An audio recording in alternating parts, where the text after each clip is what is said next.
Buenos días a todas, buenos días a todos. Vamos a proceder a la valoración del paro registrado en Extremadura durante el mes de abril del 2020.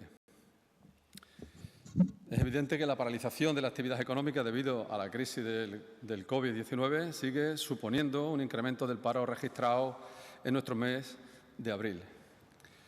Sube el paro en Extremadura en 2.757 personas, eso significa un incremento del 2,45%. Un dato que comparado con la media nacional es un dato positivo. España sube una media del 7,99%, por lo tanto Extremadura tiene un mejor dato en cuanto al incremento del paro. Si lo comparamos con el resto de comunidades autónomas también es muy positivo el dato que tiene Extremadura. En este caso es la mejor dentro de todas las comunidades autónomas, la mejor porque es la que menos sube el paro en toda España, en porcentajes. Y esto nos sitúa en una cifra de paro total de 115.445 personas. El mayor impacto, si lo comparamos con el cálculo interanual, esto supone un incremento de 17.540 personas desempleadas en la comparativa con el mes de abril del año pasado. Es una subida del 17,97%. Evidentemente es el mayor crecimiento de un mes de abril de toda la serie, que, como diremos al final, es poco comparable y un dato que se sale fuera de cualquier tipo de trayectoria estándar que hemos tenido hasta estos momentos. En cuanto a los sectores de actividad económica, el sector servicio, evidentemente, como ha ocurrido en toda España, es el que sufre el mayor incremento, con 3.069 nuevos parados, sobre todo en hostelería y en el comercio. 949 y 663 incrementan en cada uno de ellos. La agricultura, que el año pasado tuvo un comportamiento muy positivo, con un incremento de la actividad y con la ocupación, produjo una bajada de paro importante. En este caso desciende el paro en la agricultura en este mes de abril, pero solo en 721, cuando el año pasado, como bien digo, subió la ocupación el doble. Por lo tanto, la agricultura se ha comportado bien, pero no suficientemente bien. La construcción también nos incrementa el paro, la industria también lo hace, 34 en construcción, 209 en industria, y aquellos que no tenían empleo anteriormente también han incrementado en 166 personas más. Por lo tanto, el sector servicios es el que sigue siendo el lastre del paro para nuestro mercado de trabajo. Si el mes pasado fueron los hombres los que más sufrieron el paro, en este mes de abril son las mujeres, con un 63% del paro. 1.751 mujeres se han incorporado a las listas del desempleo. Y también los jóvenes menores de 30 años son los que también le han afectado este incremento del paro, con 1.683. Es un paro fundamentalmente que se ha localizado en las grandes ciudades, las 4 grandes ciudades, Badajoz, Mérida, Cáceres y Plasencia, son las que concentran el mayor número de parados. Cerca del 60% está en estas grandes ciudades, son 1.718 en total, en el que varía entre los 671 de Badajoz y los 200 de Plasencia. Es un paro sobre todo urbano. En cuanto a la contratación, pues evidentemente en relación con el paro ha bajado el número de contrataciones un 18%. Son 6.188 contrataciones menos las que hemos registrado y que se han celebrado en este mes de abril. El total son 27.950 contratos. Afecta por igual a los indefinidos y a los temporales. Han bajado tanto indefinidos como temporales. Y donde mayor incremento de la bajada de los contratos ha sido, evidentemente, en hostelería y en comercio, con una subida de agricultura de 4.400 nuevos contratos. Evidentemente, en la agricultura se incrementan los contratos, pero evidentemente no son suficientes. La afiliación a la Seguridad Social tiene un comportamiento negativo, baja en 8.191 afiliados, un 2,14%. 2 puntos menos que la media nacional, que es el 2,88, lo que baja la afiliación en España. Nos situamos en la tercera comunidad autónoma de menos bajada en cuanto a la afiliación a la Seguridad Social. Y en la comparativa anual baja la afiliación en 19.976 personas. Es un 5,06%, un punto más que la media nacional, que está en el torno al 4%. Evidentemente, los sectores más afectados, la construcción sigue comportándose muy negativamente en cuanto a la afiliación. Es el primero que más afiliación pierde, 3.000. En segundo lugar, la hostelería con 1.850 y el comercio con 1.300. En cuanto a los autónomos, los emprendedores han bajado este mes de abril en 831, un 1,03%, situándose por debajo de los 80.000, que era una de las líneas y las cifras en las que hemos estado trabajando durante todos estos años anteriores. Por encima de los 80.000 nos situamos en 79.439. En cuanto a los datos relacionados con ERTE y con prestaciones, yo creo que es un dato importante que podemos entrar a fijar en estos momentos. Vamos a dar los datos del 30 de abril, que es cuando se cierra el plazo tanto de los nuevos registros como de las prestaciones, y los datos nos los ofrece el Servicio de Empleo Público Estatal, en el que el número de ERTEs del 30 de abril se sitúa en 39.889, por fuerza mayor hay 37.145 y sin fuerza mayor son 2.744. Por provincias, que también es interesante el dato, Badajoz cuenta con 25.173 trabajadores en ERTE, evidentemente, y Cáceres con 14.716. En cuanto a las prestaciones, que es otro de los datos también muy importante, en el que todo el circuito va de alguna manera ajustándose, todo el motor y todo el sistema de la presentación de ERTEs y de la consecuencia con una prestación por desempleo. Tenemos en este momento 6.663 solicitudes colectivas, que son las empresas que han presentado un ERTE, un expediente de regulación temporal de empleo, y afecta a 37.455 trabajadores. Estos son datos del día 30, cuando se cerró los registros del Servicio Estatal Público de Empleo. La diferencia entre los ERTEs y las prestaciones está en torno a unas 2.434, lo que quiere decir que hay 98% de personas que han entrado en el circuito del ERTE y que van a poder cobrar la prestación por desempleo.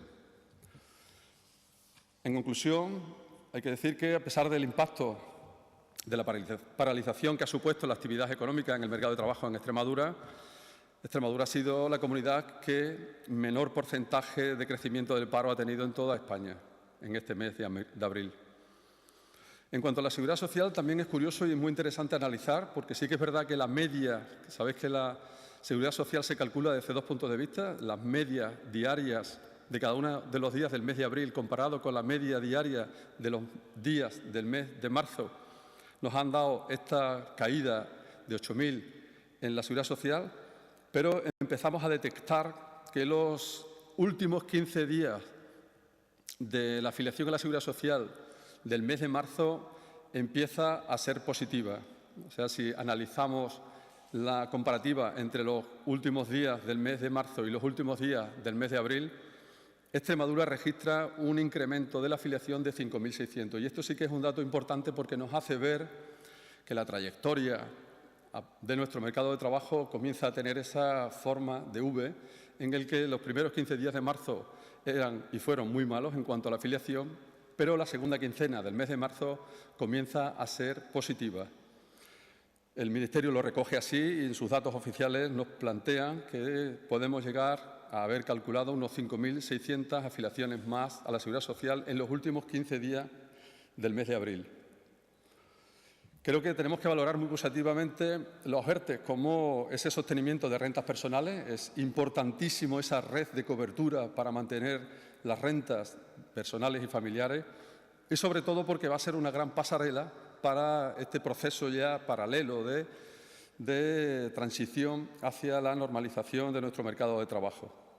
Es evidente que es necesario inyectar de alguna manera medidas que mejoren esa transición y para eso nuestro decreto ley que se publicó el lunes pasado y que entrará en vigor el día 11, vamos a tener medidas de apoyo general para todo el mercado de trabajo en el que autónomos, microempresas, nuevos emprendedores, trabajadores con salarios mínimos por debajo del salario mínimo interprofesional y situación de ERTE van a poder beneficiarse.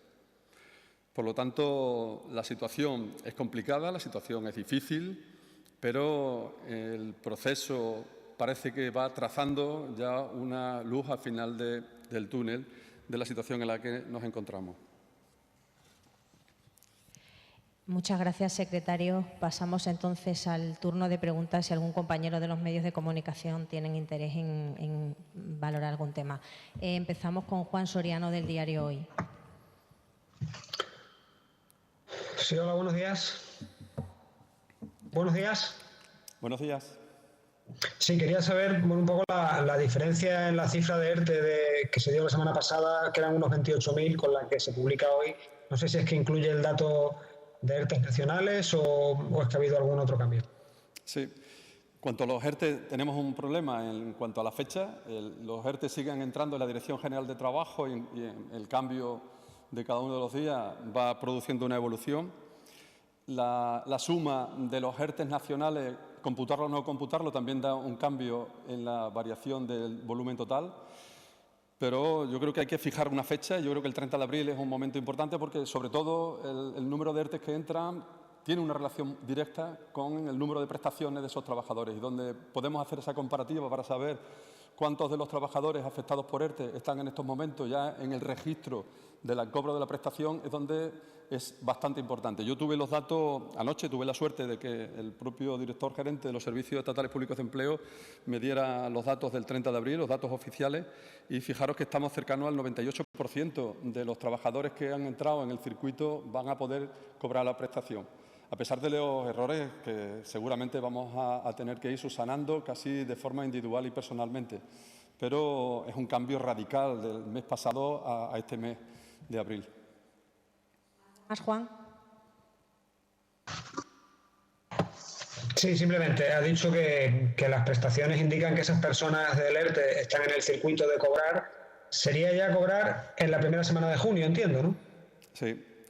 La primera semana, sabes que las prestaciones se cobran los días 10. Hay un acuerdo, convenio, que creo que ya está formalizado de adelanto del cobro. Ayer mismo yo supe que se estaban haciendo ya pagos y cobros de prestaciones porque sí que hay algunas llamadas telefónicas en el que pues, te llaman para preguntarte, mira, que solo parece que aparece un día, yo tenía tantos días.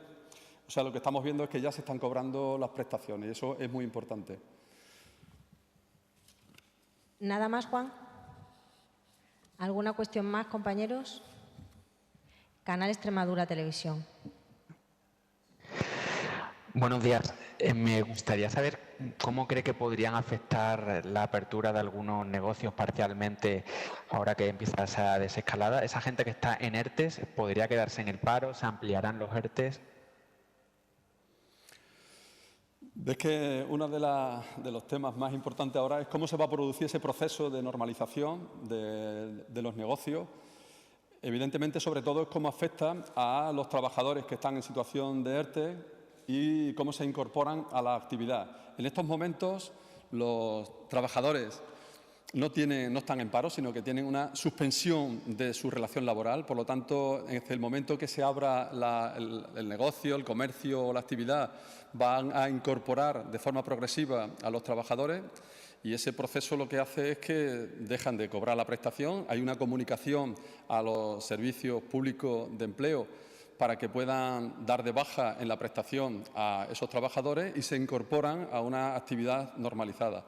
El proceso va a ser de transición. Evidentemente, hemos visto que en algunas de las actividades no empiezan al 100%, sino que van a entrar en un porcentaje, posiblemente vayan a hacerlo de la misma manera con la incorporación de los trabajadores. ¿Algo más? Pues muy bien. Creo que es todo. Muchas gracias, compañeros. Gracias, secretario. Hasta la próxima. Gracias a todos.